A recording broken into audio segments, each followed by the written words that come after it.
नमस्कार दोस्तों, आज समझने की कोशिश करते हैं कि ये स्पीच डिसऑर्डर क्या होता है। स्पीच डिसऑर्डर समझने से पहले समझते हैं कि ये स्पीच किस ऑर्डर से निकलता है। आप जानते हैं कि हमारे पास है एक मस्तिष्क, है ना। इस मस्तिष्क के अंदर है भाषा के अलग अलग area, midbrain pons medulla, और हमको पता है कि area number 44 Broca's area, area number 22 Wernicke's area, और सारा भाषा का खेल इसी जगह होता है ना।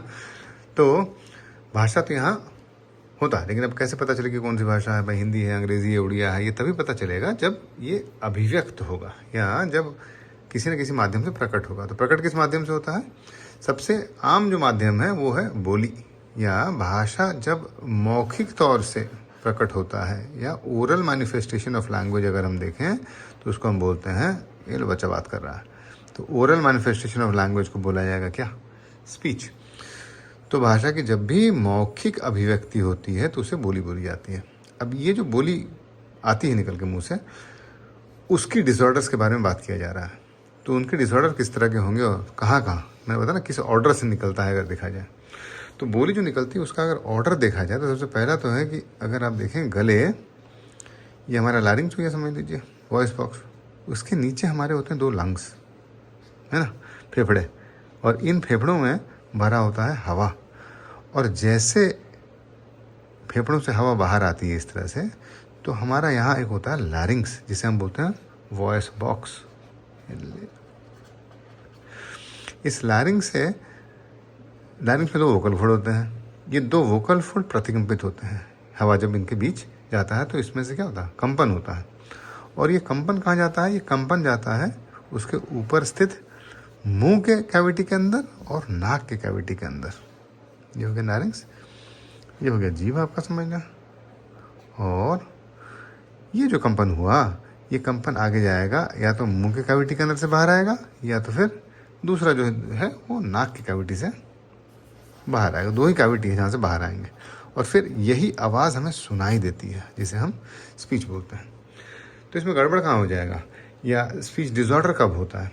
तो स्टेजेस समझने। पहली बात यह है कि भाई हवा बाहर निकलेगी और आवाज़ बनेगा। आवाज़ नाक की तरफ से जाएगा तो ऐसा सुनाई देगा, मुंह की तरफ से जाएगा तो ऐसा सुनाई देगा। तो पहला इशू हो गया स्पीच का वॉइस, या आपकी आवाज़ वो कैसी सुनाई दे रही है। दूसरा, जब मैं भी बात कर रहा हूँ तो उच्चारण सही सही कर रहा हूँ, जिसमें मैं क्या कर रहा हूँ? मैं अपने इस जीभ को, अपने ताड़ू को, अपने दांतों को और अपने जबड़ों को, इनको अलग अलग तरह से प्लेस कर रहा हूँ, है ना। मेरे जीभ को, मेरे होंठों को, मेरे दांत को, मेरे निचले जबड़े को अलग अलग तरीके से रोक रहा हूँ। जैसे कि क मैं जब बोलूँ तो मेरा जीभ में पीछे ले आता हूँ, क क क क बोल के देखिए, आपके ताड़ू में आपका जीभ लगेगा। वही मैं जब प बोलता हूँ तो अपने होंठ पास ले आता हूँ। यानी कि जब भी मैं बात करता हूँ एक सही उच्चारण लेता हूँ। अगर उच्चारण सही नहीं तो गलतियाँ होगी। तो दूसरी जो गलती हो सकती है या डिसऑर्डर हो सकता है, वो हो सकता है आर्टिकुलेशन में या उच्चारण में। आवाज़ में हो सकती है वॉइस, दूसरा आर्टिकुलेशन या उच्चारण में। और तीसरी गलती क्या हो सकती है स्पीच में या बोली में? वो ये हो सकती है कि मैं बात कर रहा हूँ और थोड़ा अटक के बात कर रहा हूँ, जिसमें कि हो सकता है कि मैं अपनी आवाज़ को नियंत्रित ना कर पाऊँ और मेरा आवाज़ इस तरह से परिवर्तित हो जाए। तो तीसरा जो डिसऑर्डर हो सकता है वो हो सकता है फ्लुएंसी। तो ये 3 ही डिसऑर्डर हो सकते हैं, है ना। सचिन तेंदुलकर को सुना ना आपने, आवाज़ उनकी इस तरह से पतली है और पतली आवाज़ में बात करते हैं, तो ये उनकी उम्र के हिसाब से आवाज़ नहीं है। तो इस तरह की आवाज़, जब एक पुरुष की आवाज़ महिला की जैसी हो जाए, या एक महिला की आवाज़ पुरुष की जैसी हो जाए, पुरुष की आवाज़ महिला की जैसी हो जाए, या महिला की आवाज़ पुरुष की जैसी हो जाए, तो उसे हम वॉइस डिसऑर्डर बोलेंगे। दूसरा एक हो सकता है जिसमें कि वो नाक की तरफ से बात करता है इस तरह से, जो मौखिक बात आनी चाहिए वो अमूमन नाक की तरफ से आती है, यानी कि हाइपर नेजल वॉइस जिसको हम बोलते हैं। तो एक नेजालिटी के ऊपर भी हो सकता है।